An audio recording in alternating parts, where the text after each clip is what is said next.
During the 8th hearing of President Yoon Suk-yeol's impeachment trial today, more arguments were exchanged over whether the president made orders to arrest politicians and paralyze parliament when he declared martial law, one of the issues at the core of the trial. An extra hearing was added for next Tuesday. U.S. President Donald Trump speaks over the phone with his Russian and Ukrainian counterparts, Presidents Putin and Zelensky, and says talks will start immediately to end the war. We take a closer look at what's at stake. North Korea has started dismantling a reunion center for separated families located at Kumgangsan Mountain. The South Korean authorities criticized the move as inhumane. It's February 13th, 8 p.m. in Seoul. This is Newscenter. Thank you for joining us. I'm Yoon Jung-min. President Yoon Suk-yeol's impeachment trial is nearing its end, but clashes continued at the Constitutional Court today. The court has decided to add an extra hearing for next week to summarize the arguments. Our correspondent Oh Soo-young begins our coverage.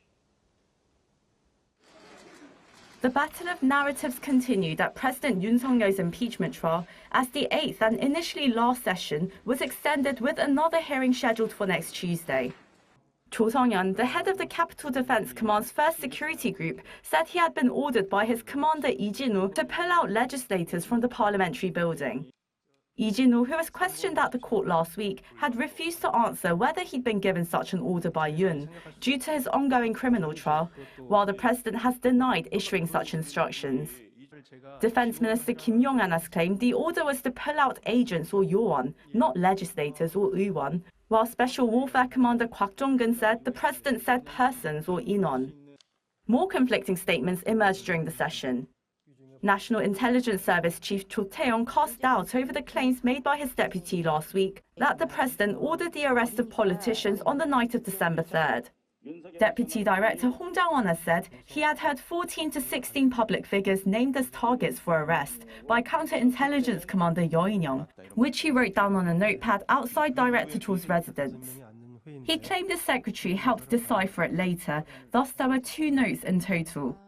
However, Cho says based on CCTV footage, Hong was not outside, but in his office at the time he said he wrote the memo. The director also said there appeared to be 4 versions of the note, seeming to suggest there's been some fabrication on Hong's part. Cho questioned Hong's political neutrality, adding he had heard last year in a parliamentary committee meeting that Hong had made 7 separate requests regarding personnel appointments to a former opposition party lawmaker who previously worked at the NIS under the last administration. On Thursday, former Seoul Metropolitan Police Commissioner Kim Bong-sik also testified. Kim said that he had deployed police to the National Assembly to ensure public safety and denied he'd been given orders to make arrests. As witness statements continue to clash, the president's side on Thursday reapplied for Prime Minister Han Duck-soo to be called as a witness, whom the court rejected on Tuesday, and asked to resummon Hong Jang-won. They also asked for National Police Agency Commissioner General Cho Tae-yul to be made to stand as a witness, as he failed to show up twice due to health reasons. Justices will review the new witness applications on Friday. So far, the court has accepted a total of 15 witnesses in the impeachment trial, 7 requested by the National Assembly and 8 by President Yoon's side. This compares to the 36 approved during former President Park Geun-hye's impeachment trial. For now, the court has scheduled a 9th hearing for next Tuesday at 2 p.m, where each legal team will have 2 hours to summarize their arguments. If the hearings conclude next week, observers say the ruling could be made in early March. Park Geun-hye's impeachment was upheld in 11 days, while former President Roh Moo-hyun's impeachment was dismissed in 14 days. Oh Soo-young, Arirang News. Moving on, North Korea now starts destroying a reunion center for separated families near the inter-Korean border amid strained ties with the South. Seoul urges the regime to immediately stop its actions. Our correspondent Pei Eun-ji has this report. The Inter-Korean Family Reunion Center, located at Kumgangsan Mountain, has been a symbol of peace, as it has been used to host tearful reunions of families separated for decades by the Korean War. Since 2009, it has hosted 5 meetings between families from the two Koreas. And the last family reunion was held there in August 2018. 고마웠어요. 여튼 받아줘서 고마웠어요. 꼭 다시 만나요. But on Thursday, the South Korean government said the North has begun dismantling the facility in the latest sign of strained inter-Korean ties, after the regime described the South as its principal enemy. The Unification Ministry spokesperson urged the North to immediately halt its actions, adding that the government plans to consider legal measures over the action and a joint response with the international community. The demolition of the facility is an anti-humanitarian act that tramples on the wishes of separated families and a violation of South Korea's assets. Upon an agreement between the two Koreas, the 12-story reunion center was built in July 2008 at a cost of over $35 million. The building was the last remaining South Korean-owned facility in the Kumgangsan Mountain tourist region, as the North has been demolishing facilities there over the past few years. After the Hanoi summit between the United States and North Korea ended in failure in February 2019, Kim Jong-un visited the resort area later that year in October and ordered the removal of South Korean facilities there, saying they were shabby and that they looked like makeshift tents in a disaster-stricken area. Since 2022, the regime has destroyed other facilities, including a hotel, a fire station, and a golf clubhouse, leaving only the reunion center, which it has also started to tear down. 배은지, Arirang News. Staying at the Unification Ministry, officials there today made public a collection of past cross-border interactions that offers an interesting insight into North Korea's shifting policy toward South Korea. Our North Korean affairs correspondent Kim Jong-sil explains.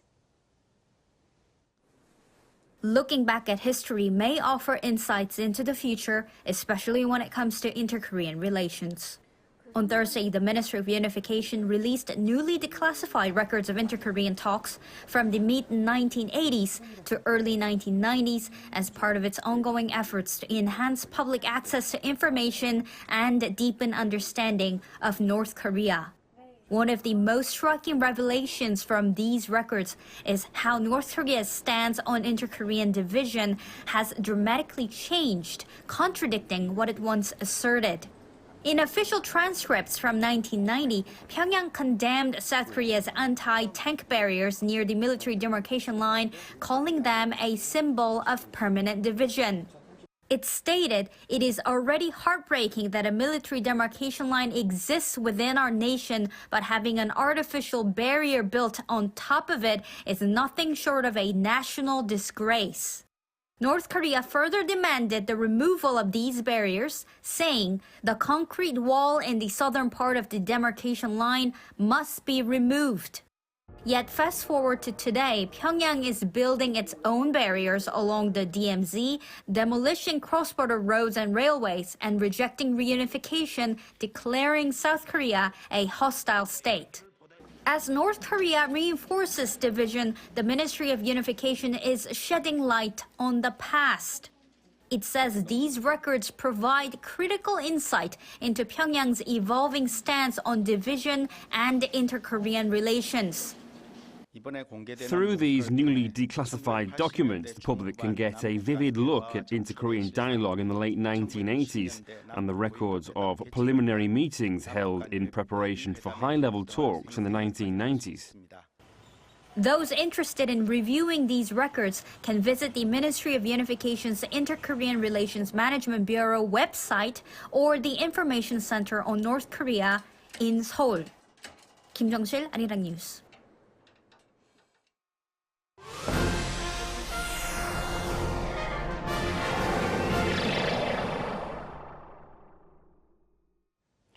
Talks could start sooner than later to end the crisis in Ukraine. U.S. President Donald Trump held phone calls with the leaders of both Russia and Ukraine and signaled a potential breakthrough in ending the war.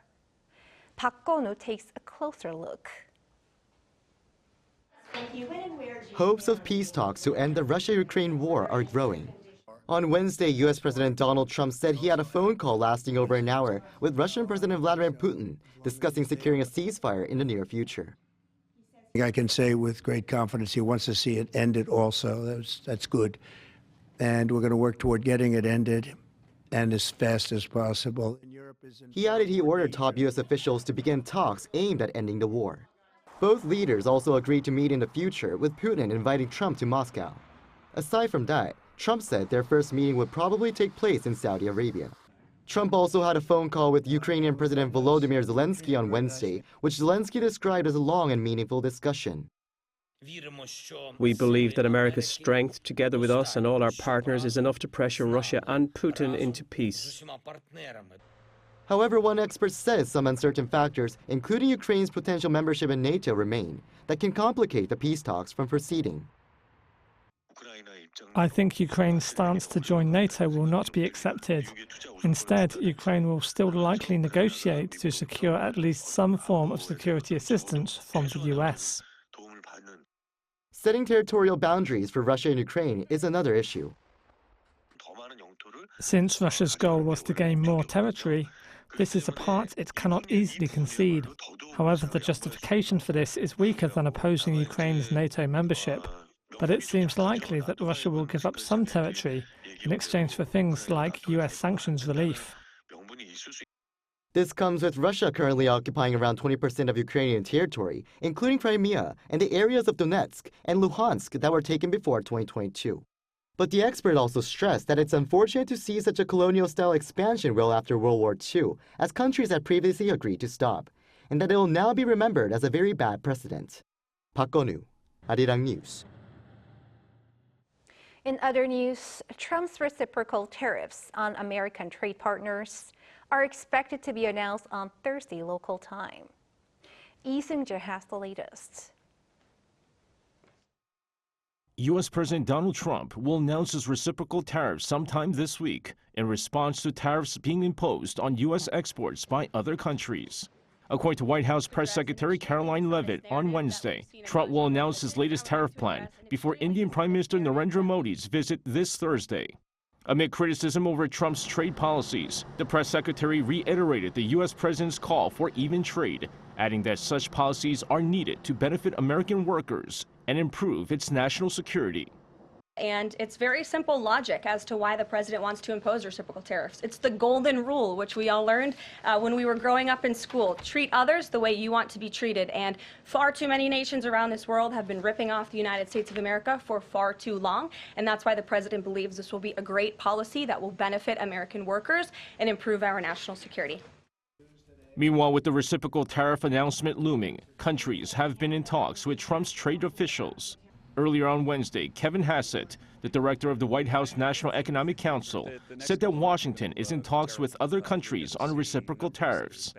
According to Reuters, European Union Commissioner for Trade and Economic Security, Maris Sefcovic, held phone talks with U.S. Commerce Secretary nominee Howard Lutnick and U.S. Trade Representative nominee Jamieson Greer, as well as Hassett. Pundits say despite Trump's looming announcement on reciprocal tariffs, it's likely that he will disclose his plans for how to proceed with the tariffs first, rather than immediately announcing the tariffs to be imposed on each country. Lee Seung-jae, Arirang News. Seoul and Washington's top diplomats are to hold their first talks this weekend in Germany on the sidelines of the Munich Security Conference.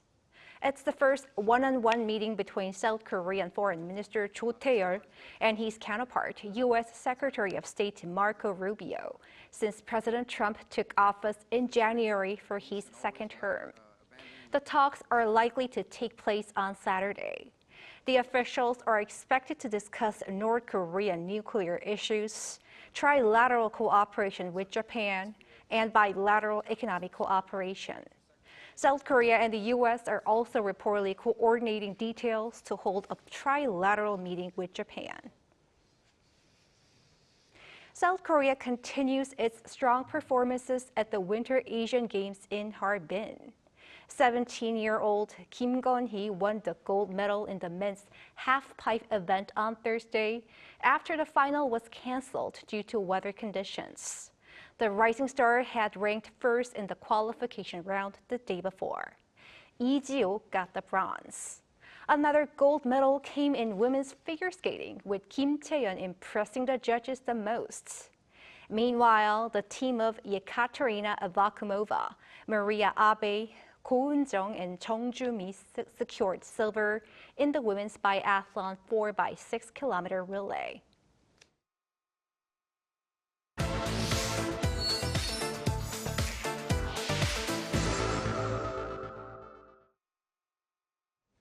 Chinese AI startup DeepSeek is making waves with what it says is a cost-efficient model. But with alleged data privacy risks, it has prompted global scrutiny, market upheaval, and government crackdowns. Our business correspondent Moon Hae-ryun joins us in the studio with this topic. Hae-ryun, can you explain the controversy surrounding DeepSeek? Well, it's just as you've said, Changmin. So DeepSeek is currently under global scrutiny after claiming that its new R1 model can rival existing AI models in the market, such as ChatGPT, at just a fraction of the cost. And with this news, its AI chatbot topped ChatGPT and App Store downloads as users began to try this new model for themselves to test the claim. But as more and more users gathered, concerns over excessive data collection, such as keyboard stroke patterns that could be used to identify specific users, have sparked privacy fears. Collecting keystroke patterns to identify individuals doesn't necessarily mean a better service, so that's why it seems a bit excessive. And another issue with DeepSeek's data collection is that users can't opt out of having their data collected, unlike ChatGPT. Along with these fears regarding user data is speculation of third-party access, as the information is stored in servers in China, something that South Korea's National Intelligence Service confirmed on Sunday, as it cited that Chinese advertisers are being given unlimited access to DeepSeek's user data. Reports of content censorship also raised questions about DeepSeek's AI chatbot failing to produce accurate information due to heavy reliance on China's official stance on certain subjects. Now, with these controversies, what has been the response from investors or industry insiders? So with doubts that are currently surrounding DeepSeek's development process of this AI model, Microsoft and OpenAI launched a probe into suspected data exfiltration by individuals that could be linked to the Chinese firm. Companies in non-AI related sectors, such as those in South Korea, responded to data privacy concerns by restricting employee access to DeepSeek on work computers. However, global investors indicated their anticipation for DeepSeek by wiping billions of dollars off NVIDIA's market value, resulting in the biggest market cap loss ever for a US company. There are mixed views from experts and industry insiders on these reactions regarding whether this attention is warranted, with some saying that DeepSeek had the second mover advantage. Like when you have an amazing solution coming from OpenAI, you know that it can be done. Then the question changes a little bit, shifts towards how can we do that in a more efficient way, right? And with the current competition between the U.S. and China, how are global leaders and governments responding to this AI race? So South Korea, Japan, and the Australian government ministries, they also moved to block DeepSeek access to computers connected to external networks, while Italy has blocked the app from app stores altogether, all of them citing user data privacy concerns. But some are saying that the reason why DeepSeek even developed like this in the first place is because of such restrictive regulations. Here's what an expert said. I think that symbolizes that the AI competition will be severe, and although one country would like to, restrict the AI development of the other country, they will also always find innovative ways of how to develop AI. But global leaders and firms gathered in Paris amid calls for universal AI regulation, where 60 countries signed a statement listing priorities such as transparency, safety, and sustainability for future AI development. The US and the UK, however, refused to sign the statement. The United States of America is the leader in AI, and our administration plans to keep it that way. U.S. Vice President Vance stated the view that too many regulations can kill a developing industry such as AI as it takes off, and stated the Trump administration's plans to take full advantage of its position in the market. The U.S. recently built the Stargate project, which aims to build AI infrastructure in the U.S. worth $500 billion. As the AI race between Washington and Beijing heightens, and countries seek to establish regulations to keep them in check in an increasingly complex technological landscape, eyes are on how the balance of innovation with security will play out. Our business correspondent Moon Hyun, thank you. Thank you for having me.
Even though it was a freezing morning across the country, early spring-like weather will be seen tomorrow, with Seoul rising up to 10 degrees Celsius during the day. These milder conditions will continue throughout the weekend. In the meantime, the atmosphere is still drying up in East Coast areas with dry weather advisories in place. In addition to dry conditions, there are preliminary warnings for strong winds in the same areas. Please take extra care not to cause any fire-related accidents. Tomorrow morning, Seoul, Daejeon, Gwangju, and Gyeongju will start off at -2 degrees, Chuncheon at -6 degrees Celsius. Daily highs will get up to around 10 degrees all over the country, with Gwangju, Busan, and Jeju at 11 degrees. It is expected to rain on the coastal areas of Jeollanam-do and Gyeongsangnam-do provinces in Jeju Island this weekend. That's all for Korea. Here are the weather conditions around the world.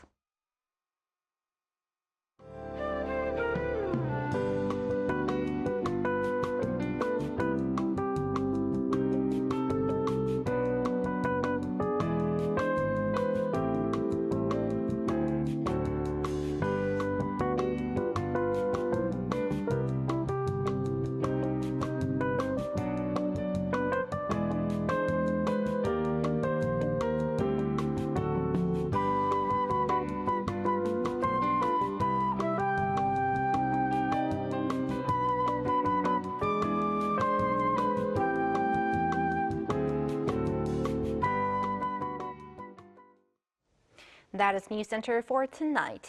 Thank you for watching. A panel session up next.